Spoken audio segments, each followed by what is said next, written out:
TRE 1 में जो है कि एक ही चैप्टर से क्लास 10th की एनसीईआरटी में लगभग 12 प्रश्न पूछ लिए गए थे। अभी हम लोग उन्हीं को देखेंगे। तो यहाँ पर देखिएगा, ये टीआरई 1 का ही प्रश्न है, पीआरटी का साइंस में। देखिए फ्रेंड्स, 91 नंबर का प्रश्न, निम्न में से किसके पास उच्च ऊर्जा स्तर और छोटा तरंग दैर्ध्य होता है? तो उच्च ऊर्जा स्तर और छोटा तरंग दैर्ध्य, देखिए फ्रेंड्स, यहाँ से इसको जब आप लोग देखेंगे तो देखिए ओजोन स्तर का, देखिए वायुमंडल में उच्च ऊर्जा स्तर पराबैंगनी यूवी विकिरण के प्रभाव से ऑक्सीजन O2 अणुओं के ओजोन बनाती है। तो पराबैंगनी, तो यहाँ से जो है कि आपका राइट आंसर क्या है? पराबैंगनी। यहाँ से ऑप्शन नंबर यहाँ से फ्रेंड्स बी बिल्कुल राइट आंसर हो जाएगा। जब आप क्लास 10th की एनसीईआरटी में लास्ट वाला चैप्टर देखेंगे और यहीं से आपका टीआरई 3 का भी एक प्रश्न पूछ लिया गया था, तो यहीं से सारे प्रश्न आपके बन रहे हैं। अब देखिए फ्रेंड्स, यहाँ से ये टीआरई 1 में 2 प्रश्न आपके पूछ लिए गए थे। परितंत्र में ऊर्जा का प्रवाह होता है, तो परितंत्र में ऊर्जा का प्रवाह देखिए एक दिशीय होता है। और ये देखिए 96 नंबर का प्रश्न क्या है? निम्नलिखित में से कौन सा परितंत्र का संघटक है? तो एक से अधिक जो है कि आपका राइट आंसर हो जाएगा। और ऑप्शन नंबर यहाँ से फ्रेंड्स डी बिल्कुल राइट आंसर। अब देखिए इन दोनों प्रश्नों को हम लोग देख लेते हैं। तो देखिए यहाँ से फ्रेंड्स देखिए, ऊर्जा का प्रवाह एक दिशीय अथवा एक ही दिशा में होता है। और देखिए जैसे ही ये चैप्टर आपका स्टार्ट होगा, देखिए यहाँ से सूक्ष्म जीव, देखिए जंतु, सूक्ष्म जीव एवं मानव। देखिए परितंत्र के संघटक क्या हैं? देखिए परितंत्र के संघटक क्या हैं? पौधे, जंतु, सूक्ष्मजीव एवं मानव। तो यहीं से देखिए क्लास 10th की एनसीईआरटी में चैप्टर नंबर 13 और इसी चैप्टर से आपके टीआरई 1 में, पीआरटी में साइंस और ईवीएस के मिला के लगभग 12 से 15 प्रश्न पूछ लिए गए थे। तो यहाँ पे जो है कि आप देख लीजिए, ये आपका जो है कि प्रश्न क्या पूछा गया था। एक तो यहाँ से एक दिशी वाला, और देखिए यहाँ से ध्यान से देखिएगा, जंतु, पादप एवं सूक्ष्मजीव। तो तीनों ऑप्शन में है, तो यहाँ से एक से अधिक आपका राइट आंसर हो जाएगा। 3 प्रश्न आपने देख लिया टीआरई 1 का। और देखिए फ्रेंड्स, यहाँ से आगे हम लोग बढ़ेंगे और देखिए यहाँ से 2 प्रश्न यहाँ से लगातार 98 और 99। देखिए निम्नलिखित में से आहार श्रृंखला का निर्माण कौन करता है? तो पादप, हिरण और शेर करता है। और देखिए यहाँ से पर्यावरण में प्लास्टिक की प्रक्रिया विघटित नहीं होगा। तो ये है आपका, देखिए इसका राइट आंसर क्या है? तो 98 का ऑप्शन नंबर ए है। और यहाँ पे देखिएगा, यहाँ से देखिए, यहाँ से यहाँ से एक प्रश्न आपका यहाँ से ठीक है, इसी आधार पे। और देखिए एक प्रश्न आप जब आप जाएंगे यहाँ से, तो देखिएगा यहाँ से ध्यान से देखिएगा। देखिए मानव निर्मित पदार्थ जैसे प्लास्टिक अपघटन जीवाणु अथवा दूसरे मृतक जीवों द्वारा नहीं होता है। तो यहाँ से मृतक जीवों द्वारा नहीं होता है। और इसका भी जो है कि राइट आंसर क्या था? मृतक जीवी। ठीक है, तो इस ये भी प्रश्न आपका क्लास 10th की एनसीईआरटी से ही, और चैप्टर नंबर किस से? तो चैप्टर नंबर जो है कि 13 से पूछ लिया गया था, क्लास 10th की एनसीईआरटी साइंस से। ठीक है, तो सारे प्रश्न आपके यहीं से हैं। और एक प्रश्न आपका जो है कि पादप हिरण शेर था, और उसमें पादप हिरण बाघ था। तो आप जो है कि उसी आधार पे प्रश्न को कर सकते थे। यहाँ से देखिए और प्रश्नों को हम लोग देखेंगे। देखिए यहाँ से 101 और 102 प्रश्न, देखिए टीआरई 1 का ही ये दोनों प्रश्न हैं, पीआरटी में पूछ लिए गए थे। देखिए आहार श्रृंखला में शाखान्वित श्रृंखला को कहा जाता है, तो आहार जाल कहा जाता है। और हरे पौधे सूर्य के प्रकाश में, देखिए टीआरई 3 स्टार्ट में ही बताया था कि आप जब टीआरई 1 में 102 नंबर का प्रश्न जब आप जाएंगे, तो ये 1%, देखिए हरे पौधे सूर्य के प्रकाश की ऊर्जा का ग्रहण करते हैं और उसे खाद्य ऊर्जा में परिवर्तित करते हैं। तो 1%, option number C right answer, option number C right answer. अब देखिए इन दोनों प्रश्नों को हम लोग देखेंगे। देखिए ये मैं टीआरई 1 यहाँ पे भी लिखा हूँ। देखिए शाखान्वित श्रृंखलाओं को एक जाल बनाते हैं जिसे आहार जाल कहते हैं। और यहाँ भी मैं टीआरई 1 लिखा हूँ क्योंकि यहाँ पे एक दिशी वाला प्रश्न पूछ लिया गया था। अब देखिए आगे हम लोग देखते हैं, यहाँ से एक और प्रश्न। देखिए मैं 102 नंबर का प्रश्न स्टार्टिंग में ही आपको बताया था। ठीक है, देखिए एक स्थलीय परितंत्र में हरे पौधों की पत्तियों द्वारा प्राप्त होने वाली सौर ऊर्जा का लगभग 1% खाद्य ऊर्जा में परिवर्तित करते हैं। तो यहाँ से एक प्रश्न, इसी चैप्टर से, चैप्टर नंबर 13 क्लास 10th की एनसीईआरटी। देखिए यहाँ से आहार श्रृंखला में प्रथम पोषी स्तर पर मौजूद होते हैं, तो स्वपोषी होते हैं। ऑप्शन नंबर यहाँ से ए बिल्कुल राइट आंसर है। और देखिए यहाँ से देखिए प्रथम उत्पाद पोषी स्तर स्वपोषी होते हैं। तो यहाँ से एक प्रश्न 104 नंबर 2 और टीआरई 3 के पीवाईक्यूज के जो है कि क्वेश्चंस पेपर फाइनल आंसर की के साथ में हमारे टेलीग्राम चैनल पे हैं, वहाँ से जो है कि आप डाउनलोड कर लीजिएगा। और पीआईटी के देखिए खास तौर से आप जो है कि पीआईटी के स्टूडेंट हैं, तो आप जो है कि एनालिसिस भी कर रहे होंगे कि जो है कि साइंस के प्रश्न कहाँ से पूछे जा रहे हैं और ज्योग्राफी के प्रश्न कहाँ से पूछे जा रहे हैं, तो हम लोग जो है कि उसी पे काम कर रहे हैं। ठीक है, तो देखिए विज्ञान के आपके पूरे जो है कि मैं 45 प्रश्नों का एनालिसिस कराऊंगा। देखिए पीवाईक्यूज तो सभी करवाते हैं, लेकिन ये कोई नहीं बताता है बड़ी कोचिंग वाले कि कहाँ से ये प्रश्न पूछे जा रहे हैं। देखिए फ्रेंड्स, यहाँ पे मैं टीआरई 1, टीआरई 2 और टीआरई 3 के साइंस के 45 प्रश्नों को दिखाऊंगा, और सिर्फ इन्हीं 2 बुक्स से। अभी क्लियर कर दूं, ये है आपकी क्लास 9th की एनसीईआरटी साइंस की, और ये है क्लास आपकी 10th एनसीईआरटी साइंस की। तो जितने भी प्रूफ्स आप देखेंगे 45 प्रश्नों का, सभी इन्हीं दोनों बुक्स से देखेंगे। तो वीडियो में लास्ट तक बने रहिएगा। और टीआरई 3 से सबसे पहले हम लोग स्टार्ट करेंगे, फिर उसके बाद टीआरई 2 के प्रश्नों को देखेंगे, और फिर टीआरई 1 के साइंस के प्रश्नों को देखेंगे कि कहाँ से पूछे गए हैं। तो फ्रेंड्स आइए अब हम लोग स्टार्ट करते हैं। यहाँ पर टीआरई 3.0 जो री एग्ज़ाम हुआ था, जिसकी ज्वाइनिंग अभी जो है कि प्रक्रिया चल रही है, उसमें के फ्रेंड्स 15 साइंस के प्रश्नों को देखेंगे कि वो 15 प्रश्न आपके कहाँ से पूछे गए थे। देखिए फ्रेंड्स, आप किसी भी एग्ज़ाम की जब तैयारी करते हैं, तो सबसे पहले आपको करना क्या होता है, तो उनके प्रीवियस ईयर का एनालिसिस बढ़िया तरीके से करना होता है कि प्रश्न किस चैप्टर से और किस टॉपिक से और कहाँ से पूछे जा रहे हैं। तभी फ्रेंड्स आप जो है कि उस एग्ज़ाम की स्ट्रेटजी बनाते हैं, और जो है कि बढ़िया बुक जो है कि मार्केट से परचेज करते हैं, और या अपने जो है कि हिसाब से ऑनलाइन जो है कि कोर्स लेते हैं किसी बढ़िया टीचर का, और अपनी जो है कि तैयारी को अंजाम देते हैं। तो फ्रेंड्स देखिएगा, हम लोग जो है कि उसी पे बात कर रहे हैं, एनालिसिस कर रहे हैं हम लोग, खास तौर से पीआईटी के प्रश्नों का। तो फ्रेंड्स देखिए वीडियो में लास्ट तक बने रहिएगा। यहाँ पर देखिए 120 नंबर का प्रश्न है।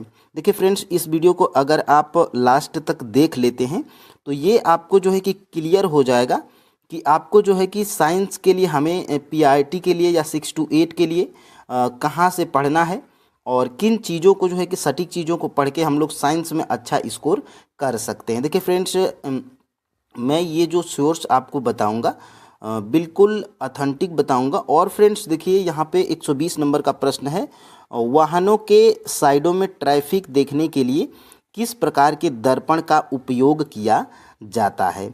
तो फ्रेंड्स, वाहनों के साइडों में ट्रैफिक देखने के लिए किस प्रकार के दर्पण का उपयोग किया जाता है। तो फ्रेंड्स, उत्तल जो है कि दर्पण का उपयोग किया जाता है वाहनों के साइडों में ट्रैफिक देखने के लिए। तो फ्रेंड्स ऑप्शन नंबर यहाँ पर बी बिल्कुल राइट आंसर हो गया। अब देखिए ये टीआरई 3.0 री एग्ज़ाम पीआईटी का प्रश्न है, और इसका सोर्स कहाँ से है और कहाँ से प्रश्न पूछा जा रहा है। तो देखिए फ्रेंड्स, सबसे पहले आप जो है कि देखिए यहाँ से ये क्लास 10th की एनसीईआरटी है, और क्लास 10th की एनसीईआरटी है। और फ्रेंड्स प्रकाश परावर्तन तथा अपवर्तन, देखिए प्रकाश परावर्तन तथा अपवर्तन चैप्टर है, और इस चैप्टर का नाम क्या है, तो चैप्टर नंबर 9 है प्रकाश परावर्तन तथा अपवर्तन। और यहाँ से देखिए यहीं से ये प्रश्न पूछा गया था। मैं टीआरई 3.0 पीआईटी भी लिखा हूँ। देखिए उत्तल दर्पणों के उपयोग, देखिए उत्तल दर्पणों का उपयोग सामान्यतः वाहनों के पश्च दृश्य, यहाँ से देखिए पश्च दृश्य दर्पणों के रूप में किया जाता है। ये दर्पण वाहनों के पासरों में लगे होते हैं, पासर मतलब पीछे लगे होते हैं, और इनमें ड्राइवर अपने पीछे के वाहनों को देख सकते हैं, जिससे वे सुरक्षित रूप से वाहन चला सकें। उत्तल दर्पणों को इसलिए प्राथमिकता दी जाती है क्योंकि ये सदैव सीधा प्रतिबिंब बनाते हैं। यद्यपि वह छोटा होता है, इनका दृष्टि क्षेत्र भी बहुत अधिक होता है, क्योंकि ये बाहर की ओर वक्रित होते हैं। तो यहाँ से यहीं से ये जो है कि प्रश्न आपका पूछा गया था। देखिए फ्रेंड्स, अगर आप भी पीआईटी के स्टूडेंट हैं और आपका 1 या 2 नंबर से सिलेक्शन रह गया है, तो ये वीडियो देखकर आप शॉक हो जाएंगे कि इतने सारे प्रश्न जो है कि इतने ही जो है कि कम सोर्स में पूछे गए हैं। और यहाँ से देखिएगा 94 नंबर का प्रश्न। देखिए सारे क्वेश्चंस पेपर पीआईटी के फाइनल आंसर की के साथ में हमारे टेलीग्राम चैनल पर अवेलेबल है, वहाँ से फ्रेंड्स आप डाउनलोड कर लीजिएगा। और यहाँ से देखिए, निम्नलिखित में से किसमें टंगस्टन का प्रयोग किया जाता है, यानी कि टंगस्टन का प्रयोग किसमें किया जाता है, तो विद्युत बल्ब में जो है कि टंगस्टन का प्रयोग किया जाता है। यहाँ से हमारा राइट आंसर क्या है, ऑप्शन नंबर बी है। और यहाँ से इसका जो है कि सोर्स कहाँ से है, ये कहाँ से पूछा गया है, तो फ्रेंड्स देखिए क्लास 10th की एनसीईआरटी में ही चैप्टर नंबर है कौन सा, तो चैप्टर नंबर है हमारा फ्रेंड्स 11, जिसका नाम है विद्युत। और इसी जो है कि चैप्टर से ये पूछा गया है। यहाँ पर आप जो है कि देख पा रहे होंगे, मैं यहाँ पे लिखा भी हूँ TRE 3.0 PRT, यानी कि यहाँ से देखिए विद्युत बल्बों के तंतुओं के निर्माण में तो एकमात्र टंगस्टन का ही उपयोग किया जाता है। एक सोर्स यहाँ से। और फ्रेंड्स देखिए इसी चैप्टर में जब आप जाएंगे थोड़ा सा नीचे, तो यहीं से थोड़ा सा नीचे जब आप जाएंगे इसी चैप्टर में, देखिए यही चैप्टर है विद्युत, यहाँ पे आपको दिख रहा होगा। इसी चैप्टर में अगले पेज पे जब आप जाएंगे तो फ्रेंड्स बिल्कुल यहीं से ये प्रश्न जो है कि पूछा गया था। यहाँ से जब आप थोड़ा सा नीचे जब आप जाएंगे तो देखिएगा, बल्ब के तंतुओं को बनाने के लिए टंगस्टन का उपयोग किया जाता है। तो यहाँ पे मैं TRE 3.0 PRT भी लिखा हूँ, और यहीं से जो है कि ये प्रश्न पूछा गया था। और बिल्कुल फ्रेंड्स क्लास 10th की एनसीईआरटी से ही। मैं एक बार यहाँ से आपको क्लियर कर दूँ कि फ्रेंड्स क्लास 9th और क्लास 10th से ही ये सारे चैप्टर, ये सारे प्रश्न आपके मिल गए हैं। तो आपको जो है कि साइंस के लिए क्या पढ़ना है, क्लास 9th की एनसीईआरटी और क्लास 10th की एनसीईआरटी। अगर आपके पास टाइम है तो फ्रेंड्स आप 7th और 8th की भी ज़रूर पढ़िएगा। अगर आप 15 में से 15 प्रश्नों को बनाना चाहते हैं, अगर आप 15 में से 12 या 13 बनाना चाहते हैं, तो आप केवल 9th और 10th को पढ़ लीजिए। आराम से जो है कि आप साइंस के प्रश्नों को कवर कर पाएंगे। यहाँ से देखिए 32 नंबर का प्रश्न है, एक विद्युत फ्यूज किस प्रभाव पर कार्य करता है। तो एक जो विद्युत फ्यूज होता है, ये जो है कि फ्रेंड्स किस प्रभाव पर कार्य करता है, तो विद्युत धारा के तापी प्रभाव पर कार्य करता है। ऑप्शन नंबर यहाँ से सी बिल्कुल राइट आंसर है। क्योंकि फ्रेंड्स ये किस चैप्टर से पूछा गया है, तो जब आप क्लास 10th की एनसीईआरटी में उसी चैप्टर में जिसमें बल्ब टंगस्टन वाला प्रश्न पूछा गया था, उसी में से जो है कि ये प्रश्न आपका पूछ लिया गया था। तो यहाँ पर देखिएगा, विद्युत धारा के तापी प्रभाव, एक प्रश्न यहाँ से और एक प्रश्न यहाँ से। देखिए विद्युत बल्ब को बनाने के लिए टंगस्टन का प्रयोग किया जाता है, और जो विद्युत फ्यूज होता है और ये जो है कि विद्युत धारा के तापी प्रभाव पर कार्य करता है। तो यहाँ से ये प्रश्न था, आपने जो है कि इसको भी देख लिया। अब फ्रेंड्स देखिए ये एक प्रश्न आपके जो है कि पूछा गया था, सूखी बर्फ है, यानी कि 38 नंबर का प्रश्न। जब आप देखिए ये सेट नंबर मैं ई से बता रहा हूँ, और सेट नंबर ई में जब आप जाएंगे तो 38 नंबर का आपको ये प्रश्न मिलेगा, सूखी बर्फ है। तो सूखी बर्फ क्या है, तो ठोस कार्बन डाइऑक्साइड है। ऑप्शन नंबर यहाँ से सी बिल्कुल राइट आंसर है। अब जब इसका सोर्स की बात करेंगे, तो इसकी सोर्स की जब बात करेंगे फ्रेंड्स, जब आप जाएंगे क्लास 9th की एनसीईआरटी साइंस में, देखिएगा चैप्टर क्या है, चैप्टर पहला है। चैप्टर पहला ही है हमारे आसपास के पदार्थ, और हमारे आसपास के पदार्थ में ही फ्रेंड्स ये प्रश्न जो है कि पूछा गया था। यहाँ से देखिएगा, मैं TRE 3.0 PRT भी लिखा हूँ। देखिए एक लाइन में ही आपका आंसर निकल के आ जाएगा, ठोस कार्बन डाइऑक्साइड को शुष्क बर्फ या ड्राई आइस कहते हैं। तो यहाँ पे 38 नंबर का मैं प्रश्न भी लिखा हूँ। बिल्कुल फ्रेंड्स प्रश्न आपके क्लास 9th और 10th से ही पूछे जा रहे हैं। और यहाँ से फ्रेंड्स इसको भी आपने देख लिया, और यहाँ से अब हम लोग आगे बढ़ेंगे। देखिए यहाँ से 54 नंबर का प्रश्न है, निम्नलिखित में से कौन सी अंतःस्रावी ग्रंथि नहीं है। तो अंतःस्रावी ग्रंथि फ्रेंड्स इसमें लैक्रिमल नहीं है, और ये क्या है, थायराइड और पिट्यूटरी, ये क्या है, अंतःस्रावी ग्रंथियां हैं। तो इसमें आपका राइट आंसर क्या हो जाएगा इस प्रश्न में, ऑप्शन नंबर सी हो जाएगा। अब बात करेंगे कि सर ये प्रश्न कहाँ से पूछा गया है, तो ये सबसे पहले कौन से नंबर का प्रश्न है? तो देखिएगा ये 54 नंबर का प्रश्न है। और क्लास 10th की एनसीईआरटी में जब आप जाएंगे चैप्टर नंबर 6, चैप्टर नंबर 6 क्या है? नियंत्रण एवं समन्वय। देखिए फ्रेंड्स, नियंत्रण एवं समन्वय। और इसी जो है कि चैप्टर में से ये यहाँ पर देखिए बिल्कुल ग्राफ बना के दिया गया। देखिए अंतःस्रावी ग्रंथि, अंतःस्रावी ग्रंथि में क्या है? पिट्यूटरी है और थायराइड है। और दोनों ऑप्शंस आपके ये दिए गए थे, तो ये है। और तीसरा वाला जो लैक्रिमल है वो फ्रेंड्स आपका जो है कि बहिर यानी कि बाह्य ग्रंथि है। तो यहीं से आपका जो है कि राइट आंसर निकल के आ जा रहा है। बिल्कुल आपको वहाँ पे अगर अच्छा तरीका से नहीं दिख पा रहा होगा तो यहाँ पर देखिए मैं उसी चैप्टर को एनसीईआरटी के पीडीएफ डाउनलोड करके यहाँ पर देखिए नियंत्रण एवं समन्वय, और यहाँ से फ्रेंड्स देखिएगा यहाँ से अंतःस्रावी ग्रंथि, अंतःस्रावी ग्रंथि में देखिएगा पिट्यूटरी है और थायराइड है। बिल्कुल यहीं से जो है कि आप थायराइड और पिट्यूटरी देखिए दोनों क्या हैं?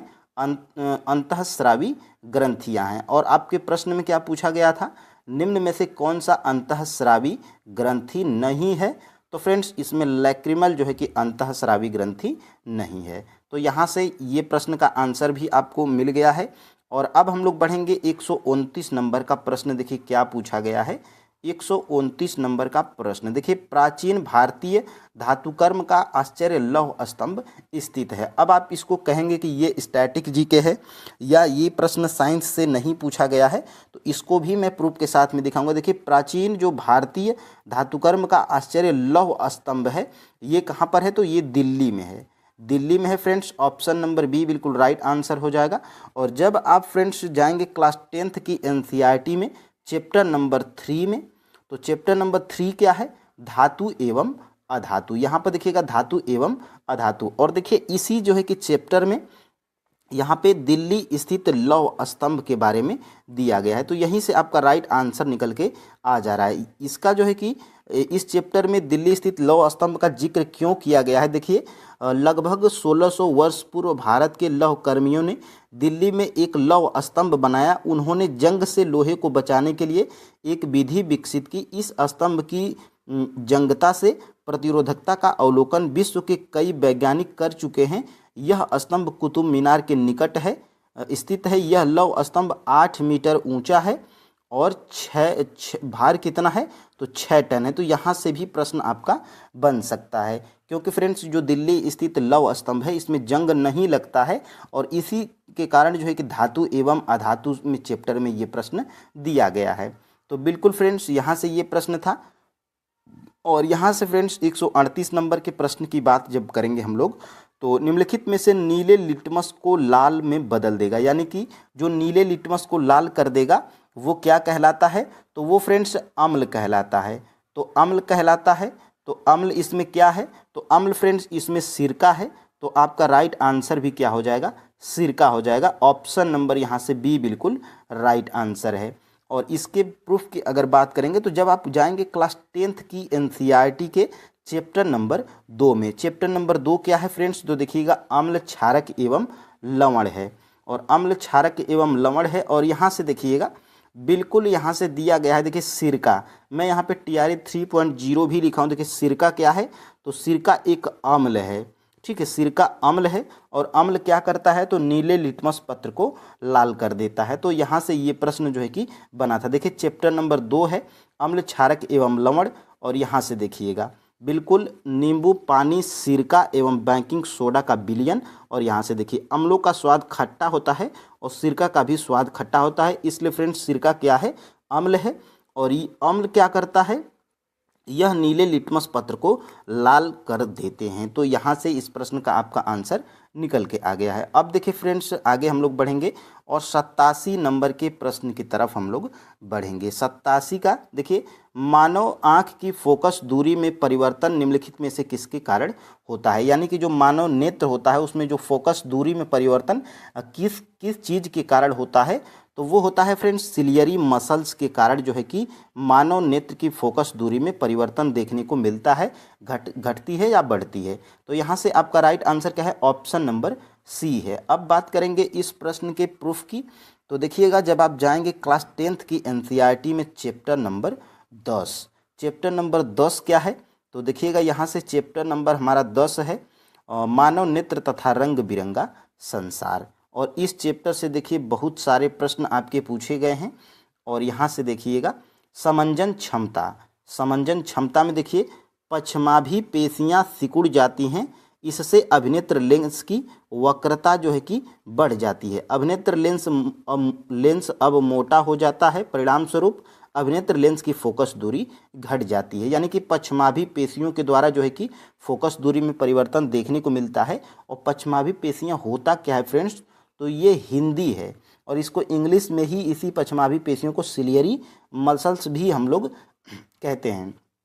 तो यहाँ से फ्रेंड्स देखिएगा, यहाँ से देखिए मैं गूगल भी करके देखा था, तो देखिए यहाँ से पश्चमाभी पेशियों को अंग्रेजी में क्या कहते हैं, सिलियरी मसल्स कहते हैं। तो यहाँ से ये प्रश्न था क्लास 10th की एनसीईआरटी मानव नेत्र तथा रंग बिरंगा संसार। तो फ्रेंड्स यहाँ पे आपको ये एक अंदाज़ा लग रहा होगा कि क्लास 9th और 10th ज़्यादा इम्पोर्टेंट है। यहाँ पे देखिए मानव नेत्र तथा रंग बिरंगा संसार जैसे ही चैप्टर ख़त्म होगा और यहाँ से इस चैप्टर में देखिएगा कुछ जो है कि प्रश्न देते हैं। देखिए यहाँ से प्रश्न नंबर 4 क्या है, अभिनेत्र लेंस की फोकस दूरी में परिवर्तन किया जाता है तो पश्चमाभी पेशियों के द्वारा, और इन्हीं पश्चमाभी पेशियों को क्या कहते हैं, सिलियरी मसल्स हम लोग कहते हैं।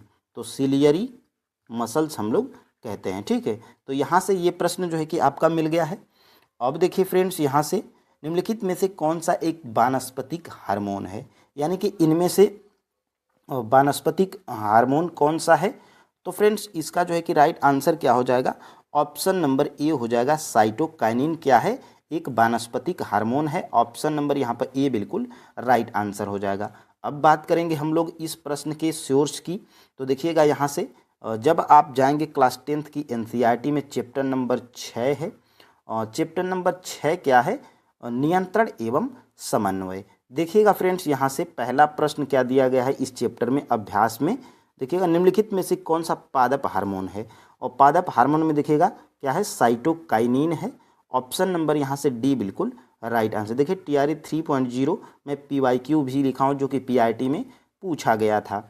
और बात करेंगे और इसी चैप्टर में, तो देखिएगा यहाँ से नियंत्रण एवं समन्वय है, और नियंत्रण एवं समन्वय में ही देखिएगा यहाँ से पादप हार्मोन का दूसरा जो है कि उदाहरण क्या है, जिब्रेलिन है, जो ऑक्सिन की तरह तने की वृद्धि में सहायक होते हैं, और साइटोकाइनिन कोशिका विभाजन में प्रेरित होता है। यानी कि साइटोकाइनिन क्या है, पादप हार्मोन है।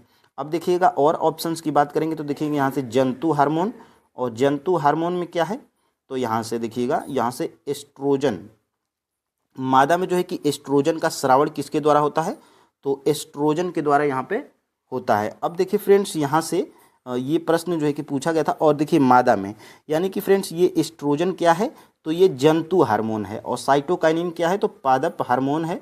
और यहाँ से और बात करेंगे तो देखिए यहाँ से इंसुलिन, और इंसुलिन के कारण जो है कि हमें क्या होता है, तो मधुमेह रोग होता है, और मधुमेह रोग को हम लोग क्या कहते हैं, यानी कि हम लोग जो है कि शुगर के नाम से जानते हैं। और यहाँ से देखिए जब रुधिर में शर्करा स्तर कम हो जाता है तो इंसुलिन का स्रावण जो है कि कम हो जाता है। तो ये क्या है, तो इंसुलिन हमारा एक जो है कि जंतु हार्मोन है, और इंसुलिन जो है कि ये क्या है, जंतु हार्मोन, और जिब्रेलिन और साइटोकाइनिन ये क्या है, पादप हार्मोन है। तो यहाँ से ये प्रश्न पूछा गया था।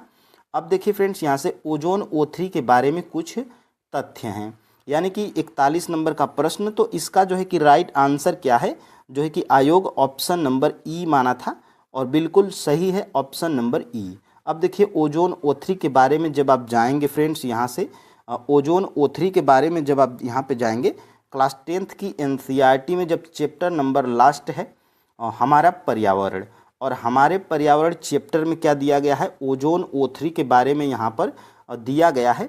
और यहाँ पे देखिएगा ओजोन O3, देखिए ओजोन एक क्या है, तो घातक विष है, परंतु वायुमंडल के ऊपरी स्तर में, तो यहाँ पे देखिएगा ऊपरी स्तर में, और यहाँ पे क्या कहा गया है, ये क्या है, तो मध्य मंडल में। तो ये भी हमारा ऑप्शन गलत है, और ये क्या है, अस्थाई गैस है। यहाँ पे क्या कहा गया है, अस्थाई गैस है।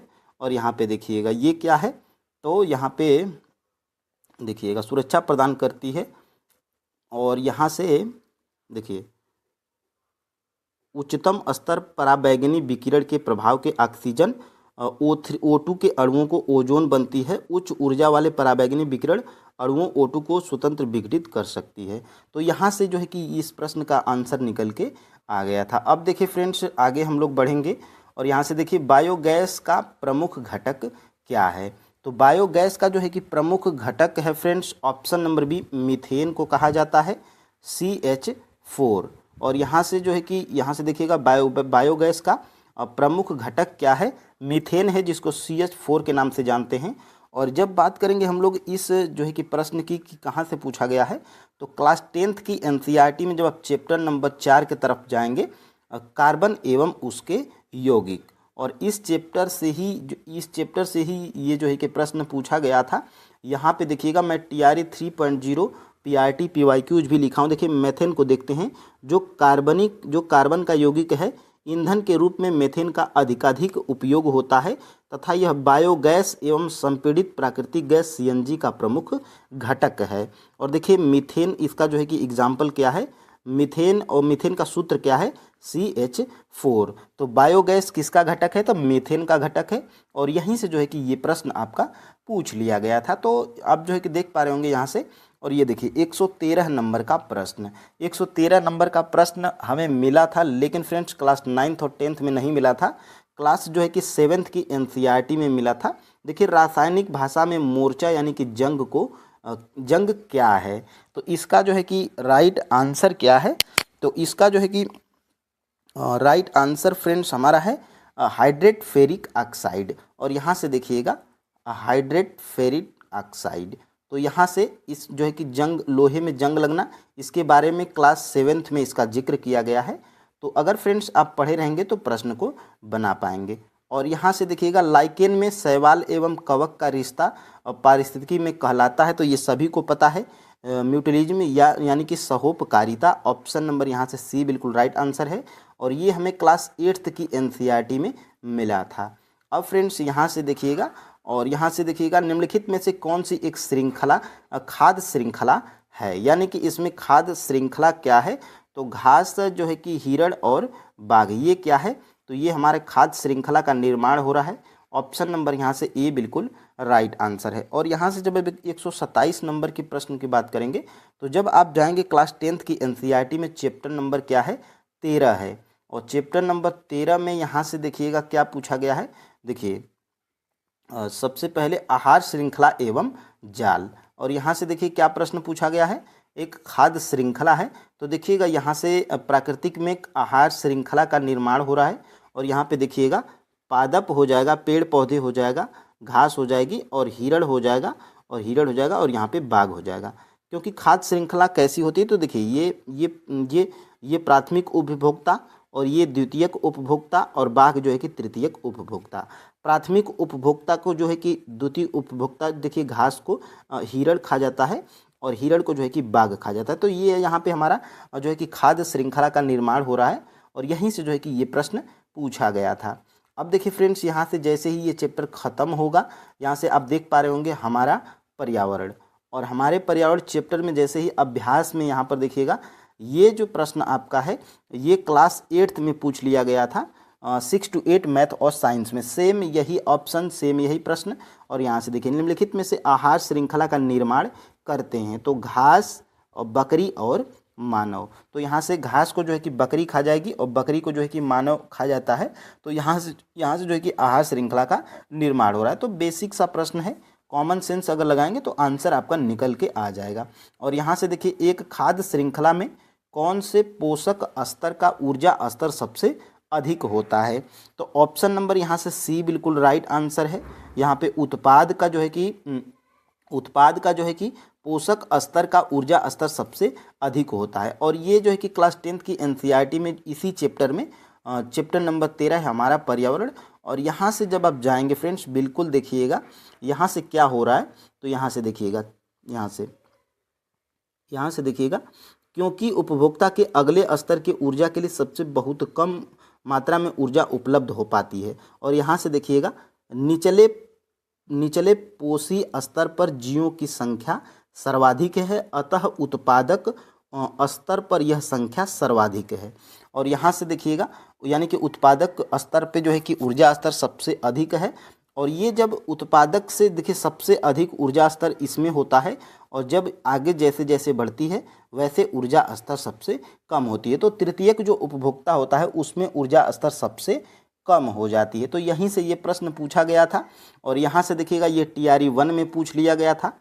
स्थलीय परितंत्र में हरे पौधे की पत्तियों द्वारा प्राप्त होने वाली सौर ऊर्जा का लगभग 1% भाग खाद्य ऊर्जा में परिवर्तित करते हैं। जब आप TRE 1 में 102 नंबर का प्रश्न जब आप देखिएगा तो ये प्रश्न पूछा गया था।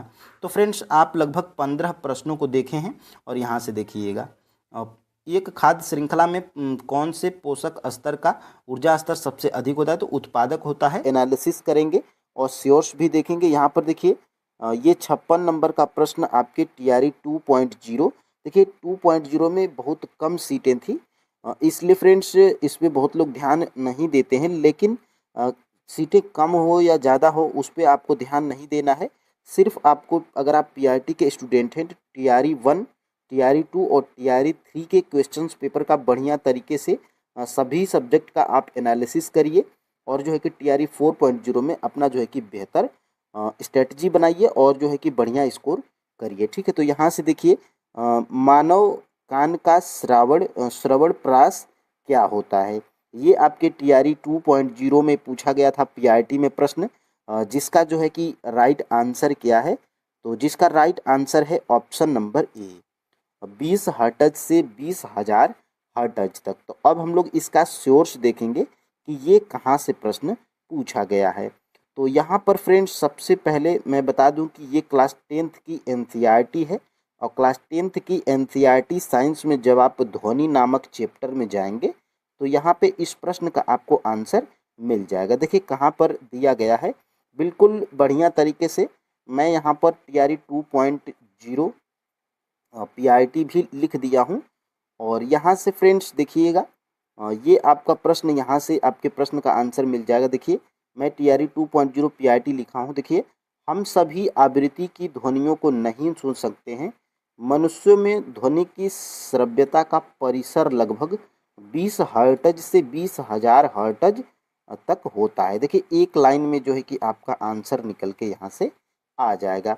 तो फ्रेंड्स इस वीडियो को देखने के बाद जो है कि आपको ये निष्कर्ष निकलेगा कि आपको जो है कि कहाँ से पढ़ना है। देखिए आपने एक प्रश्न देखा और हम लोग दूसरे प्रश्न की तरफ बढ़ते हैं। देखिए 51 नंबर का प्रश्न, ये आपका देखिए ये सभी साइंस के प्रश्न TRE 2.0 के हैं। तो मैं बार बार नहीं बोलूँगा कि ये TRE 2.0 PRT का प्रश्न है। सभी प्रश्न TRE 2 के हैं और PRT के हैं। ठीक है, यहाँ पे देखिएगा 51 नंबर का प्रश्न, निम्नलिखित में से कौन सा एल्कोहल पेय के लिए उपयुक्त है, यानी कि पीने के लिए उपयुक्त है, वो कौन सा एल्कोहल है। ऑप्शंस देखिए क्या दिया गया है, मेथेनॉल, हेक्सेनॉल और एथेनॉल। तो फ्रेंड्स इसका राइट आंसर क्या है, ऑप्शन नंबर सी है, एथेनॉल। फ्रेंड्स ये पेय जो है कि उपयुक्त है पीने के लिए। ऑप्शन नंबर यहाँ से सी बिल्कुल राइट आंसर है। इसका भी सोर्स अगर आप देखेंगे तो सबसे पहले जब आप जाइएगा क्लास जो है कि क्लास यहाँ पे ये कौन से क्लास की है, यहाँ पे मैं पहले प्रश्न दिखा दूँ कौन सा प्रश्न है। तो ये है प्रश्न आपका 51 नंबर का। और 51 नंबर का जो है कि ये है आपका, जैसे ही आप क्लास 10th की NCERT साइंस में जाइएगा तो उसमें आपको जो है कि यहाँ पे कार्बन एवं उसके यौगिक ये एक चैप्टर है। और ये कौन सा चैप्टर है, तो फ्रेंड्स ये चैप्टर है चैप्टर नंबर 4 है। और देखिए यहाँ पे एथेनॉल के गुणधर्म में क्या दिया गया है, देखिएगा ध्यान से फ्रेंड्स। यहाँ पर देखिए एथेनॉल को एल्कोहल कहा जाता है तथा यह सभी एल्कोहल पेय पदार्थों का महत्वपूर्ण अवयव है। देखिए एक लाइन में ही बिल्कुल आपका आंसर निकल के आ गया है। तो फ्रेंड्स यहीं से प्रश्न पूछे जा रहे हैं NCERT से। अगर आप PRT के स्टूडेंट हैं, अगर आप 6 to 8 के स्टूडेंट हैं तो आपको जो है कि क्लास वैसे तो अगर आपके पास टाइम है तो 6 से लेकर 10 तक NCERT साइंस की आप पढ़ जाइए लाइन बाय लाइन, और यहीं से आप जो है कि सभी प्रश्नों को सही कर पाएंगे। ठीक है, तो यहाँ से और ख़ास तौर से फ्रेंड्स अगर आप 6 और 7 और 8 का नहीं पढ़ना चाहते हैं तो सिर्फ आप जो है कि क्लास 8 का, क्लास 9th का और क्लास 10th का, ये तीनों क्लास का पढ़ जाइए। आप जो है कि पीआरटी के 6 to 8 के सभी प्रश्नों को सॉल्व कर पाएंगे। तो यहाँ से ये प्रश्न का आंसर आपको मिल गया। और देखिए यहाँ से 49 नंबर का प्रश्न, देखिए किसी चालक का प्रतिरोध समानुपाती होता है, यानी कि जो किसी चालक का प्रतिरोध होता है वो किसके समानुपाती होता है। तो ये फ्रेंड्स इसका राइट आंसर है, उसकी लंबाई की क्या होता है, समानुपाती होता है। ऑप्शन नंबर यहाँ से सी बिल्कुल राइट आंसर है। और यहाँ से इसका सोर्स कहाँ से है, तो इसका सोर्स फ्रेंड्स देखिएगा क्लास 10th की एनसीईआरटी में जब आप जाएंगे चैप्टर नंबर 11, वो चैप्टर कौन सा है, तो वो चैप्टर है फ्रेंड्स विद्युत। और विद्युत नामक जब चैप्टर में जाएंगे क्लास 10th की एनसीईआरटी में, तो देखिए यहाँ पर मैं क्या लिखा हूँ, टीआरई 2.0 पीआरटी भी लिख दिया हूँ। देखिए ओम के नियम को अनुप्रयोग करने पर यह पाते हैं कि किसी चालक का प्रतिरोध चालक की लंबाई, उसकी अनुप्रस्थ काट के क्षेत्रफल तथा उसके पदार्थ की प्रकृति पर जो है कि निर्भर करता है। यानी कि ये तीनों पर निर्भर करता है। लेकिन प्रश्न क्या पूछा गया था कि प्रतिरोध जो है कि चालक का प्रतिरोध किसके जो है कि समानुपाती होता है। तो यहाँ से देखिएगा, मैं थोड़ा सा अगर इसको जूम करके आपको दिखाऊं तो यहाँ से देखिएगा, धातु के एक समान चालक का प्रतिरोध उसकी लंबाई L के अनुक्रमानुपाती तथा उसके अनुप्रस्थ काट के क्षेत्रफल A के व्युत्क्रमानुपाती। तो यहाँ पे आप कंफ्यूज नहीं होंगे, अनुक्रमानुपाती और समानुपाती दोनों शब्द एक ही है और दोनों का अर्थ भी एक ही है। तो आप जो है कि जब सर्च करिएगा कि गूगल पे कि समानुपाती और अनुक्रमानुपाती में क्या अंतर है, तो आंसर आपको मिलेगा कि दोनों एक ही है। तो ये जो चालक का प्रतिरोध होता है वो लंबाई के समानुपाती होता है। और यहाँ से इस प्रश्न का आंसर आपको मिल जाएगा। और जो चालक का प्रतिरोध होता है वो उसके अनुप्रस्थ काट के क्षेत्रफल A के व्युत्क्रमानुपाती होता है। तो ये भी प्रश्न बन सकता है। तो फ्रेंड्स बिल्कुल यहीं से प्रश्न आपके आ रहे हैं। और देखिए आगे हम लोग बढ़ेंगे। देखिए प्रिज्म से गुजरने पर सबसे अधिक अपवर्तित होने वाला रंग, मोस्ट इम्पोर्टेंट चैप्टर और मोस्ट इम्पोर्टेंट प्रश्न, ये आपके टीआरई 1 में भी पूछा गया है, टीआरई 2 में भी पूछा गया है और टीआरई 3 में भी पूछा गया है, पीआरटी में ही। तो 48 का राइट आंसर क्या है, ऑप्शन नंबर बी बैंगनी। देखिए प्रिज्म से गुजरने पर सबसे अधिक अपवर्तित होने वाला रंगीन प्रकाश क्या है, तो ये है बैंगनी, बैंगनी है ऑप्शन नंबर यहाँ से बी बिल्कुल राइट आंसर हो जाएगा। देखिए क्लास 10th की एनसीईआरटी में जब आप जाएंगे चैप्टर नंबर 10, चैप्टर नंबर 10 और चैप्टर नंबर 10 का नाम क्या है, मानव नेत्र तथा रंग बिरंगा संसार। तो यहीं से इस प्रश्न का आपको आंसर मिल जाएगा। देखिए पर्दे पर दिखाई देने वाले वर्णों का क्रम क्या है, तो सबसे अधिक अपवर्तित होने वाला रंग बैंगनी, उसके बाद जामुनी, फिर उसके बाद नीला, फिर उसके बाद हरा, फिर उसके बाद पीला, फिर उसके बाद नारंगी, फिर उसके बाद लाल। तो सबसे कम अपवर्तित यहाँ पे देखिएगा, लाल प्रकाश सबसे कम झुकता है या सबसे कम अपवर्तित होता है, जबकि बैंगनी सबसे अधिक अपवर्तित होने वाला रंगीन प्रकाश है। तो यहीं से इस प्रश्न का आपको आंसर मिल जाएगा।